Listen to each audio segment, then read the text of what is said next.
విజయవాడ తల్లి పిల్లల ప్రభుత్వ ఆసుపత్రిలో అసౌకర్యాలపై మహిళా లోకం బగ్గుమంది. ప్రభుత్వ అలసత్వంపై మహిళలు దుమ్మెత్తిపోశారు. కనీస వసతులు కల్పించాలని డిమాండ్ చేస్తూ ఐద్వా, డివైఎఫ్ల ఆధ్వర్యంలో ర్యాలీ నిర్వహించారు. అనంతరం ఆసుపత్రి ఎదుట ధర్నా చేశారు. ప్రసవం కోసం వచ్చిన మహిళలు ఆసుపత్రిలో ప్రత్యక్ష నరకాన్ని చూస్తున్నారని ఆవేదన వ్యక్తం చేశారు. తక్షణమే ప్రభుత్వం స్పందించి ఆసుపత్రిలో మెరుగైన సదుపాయాలు కల్పించాలని డిమాండ్ చేశారు. లేదంటే పోరాటాన్ని మరింత ఉధృతం చేస్తామని హెచ్చరించారు.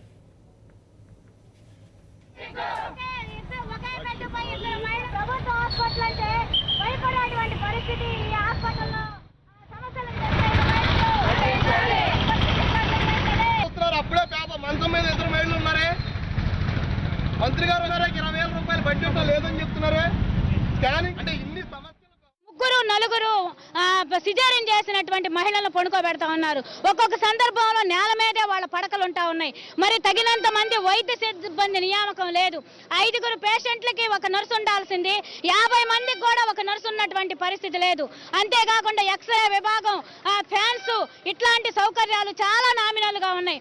మరి ప్రభుత్వం గవర్నమెంట్ హాస్పిటల్కి తగినంత నిధులు కూడా లేవు. 2.5 సంవత్సరాల అధికారంలోకి వచ్చి మీరు ఎందుకని ప్రభుత్వ ఆసుపత్రిని ఇంత నిర్వీర్యం చేస్తా ఉన్నారు? నిధులు ఎందుకని కేటాయించట్లేదు? కేవలం పై మాటల వరకే మీరు ఎందుకు పరిమితం అవుతున్నారని చెప్పేసి ప్రభుత్వాన్ని ప్రశ్నిస్తా ఉన్నాం.